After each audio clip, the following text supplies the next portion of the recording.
안녕하세요. 해월신당입니다. 이번 시간에는 생일이에요. 9라는 수가 들어가 있는 여러분들의 특징에 대해서 간략하게 알려드리려고 합니다.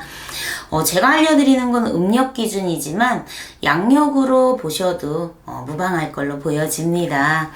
자, 9월생이에요. 저는 생일에 9일이에요. 그리고 19일입니다. 29일이에요. 9월에 9일이에요가 아니라 9월에 9일이면 9가 두 번 겹치는 거겠죠? 저는 1월 9일생이에요. 저는 10월 19일생입니다. 4월 29일생이에요. 누구나 9라는 수가 들어가 있다라면 다 해당이 되는 얘기니까 참고하셔서 좋은 결실들 좀 많이 있으셨으면 좋겠습니다. 자, 이 9라는 수가 생일에 들어와 있는 여러분들을 이렇게 보면 굉장히 열심히 살아요. 굉장히 열심히 살고 다재다능하답니다. 보면은 재주가 상당히 많고요. 열심히 살려고 하고요. 다방면으로 정말 많은 재주를 가지고 태어났어요. 그래서 사람도 주변에 많고요. 네, 스스로도 열심히 하기 때문에 일하는 곳에서 인정받기는 상당히 좋답니다. 그런데 이분들은 이렇게 보면 거의 자수성가해야 되는 사주의 기운을 좀 많이 띠더라고요. 그래서 부모님 덕을 봐요. 식구들의 덕을 봅니다.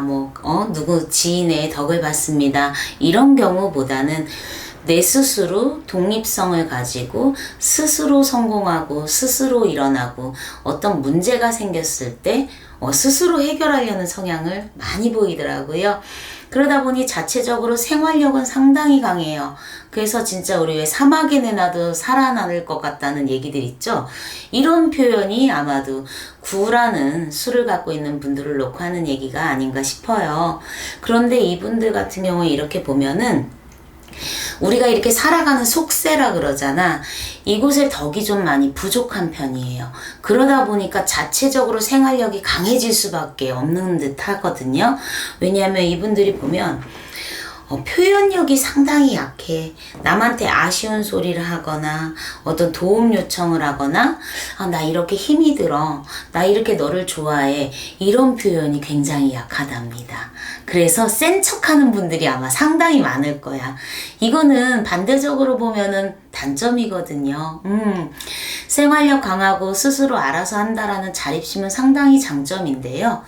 반대적으로 누군가한테 의지하기보다는 내 스스로 헤쳐나가려고 하는 힘이 강하다 보니까 주변에서 도와주려고 하는 이게 낯설고 서툴러요. 그러다 보니까 표현을 할 적에 상대로 하여금 불편감을 줄 수 있다는 거. 쟤는 왜 이렇게 고집이 세지? 도와주려고 하는데 왜 그걸 싫다고 해? 이런 오해를 받을 수 있다는 거. 이거 하나 단점이니까 이거 참고 잘 하셔서 사람이 살다 보면은 내가 누군가를 도와줄 수도 있지만 내가 도움을 받을 때도 있구나. 이렇게 좀 가벼운 마음으로 인지하셨으면 좋겠습니다. 자, 이분들의 또 하나의 단점이라면요. 그 풍파가 많다. 우리가 왜 다사다난하다. 어쩜 이렇게 편한 날이 없지? 이렇게 표현하는 걸 저는 이제 풍파라고 표현을 하는데, 풍파가 많은 사주를 갖고 있다 보니까 관제가 잘 껴요. 그래서 내가 자의에 의해서든 타의에 의해서든 그 경찰서라든지 법원, 어떤 소송 관련 이런 쪽에 갈 일들이 살다 보면 좀 가다 자꾸 걸리더라고요. 그래서 저 이혼해요. 이혼했어요. 저 이만해서 법정에 가야 합니다. 이런 일로 인해서 경찰에 진술받으러 가야 돼요. 억울한 경우들도 상당히 있을 수 있고요. 잘못을 해서 그런 경우도 있겠지만 9라는 수를 갖고 있는 분들이 보면은 관제, 그러니까 이게 다 이제 사람하고의 일이잖아. 언어 소통의 문제이기도 하고요. 생활 습이 달라서 벌어지는 경우기도 해요. 그래서 억울한 일로든 아니면 겪어야 될 일이든 내가 꼭 걸어야 될 일이든 관제, 법정에 쓰는 일들이 좀 자주 있다라는 거.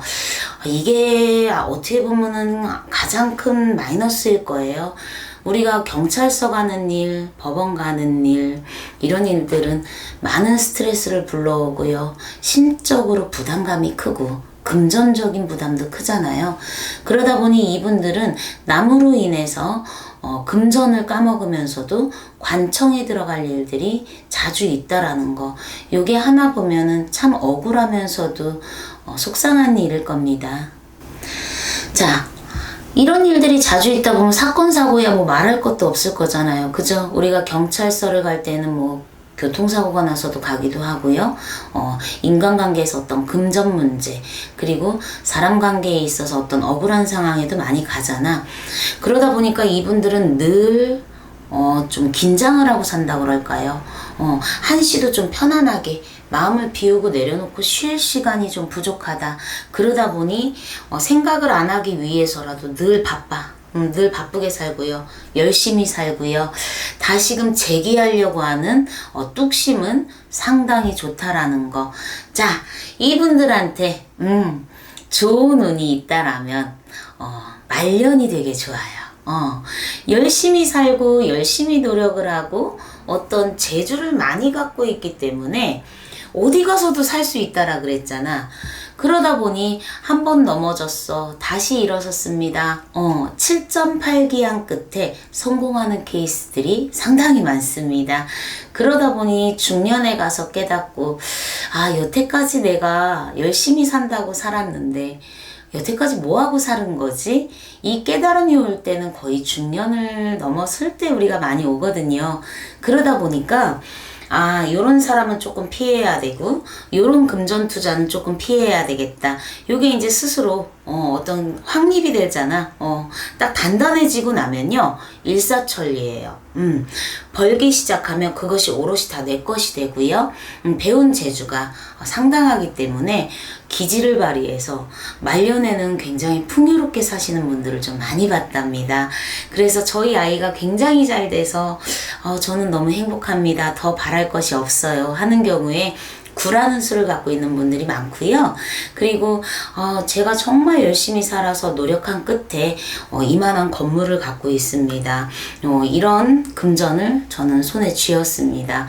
이런 소식을 또 많이 갖고 오는 경우에 이 9라는 수를 많이 갖고 있었습니다.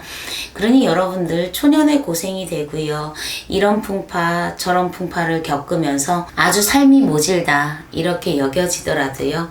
조금만 더 힘내서 열심히 한번 해보시기를 바랍니다. 아마 말년에는 상당히 풍요로운 삶이 기다리고 있을 걸로 보여지니까요. 지금 9라는 수 갖고 있으면서 힘드신 분들 화이팅 하셔서 힘내셨으면 좋겠습니다. 오늘 영상도 이렇게 시청해 주셔서 감사합니다.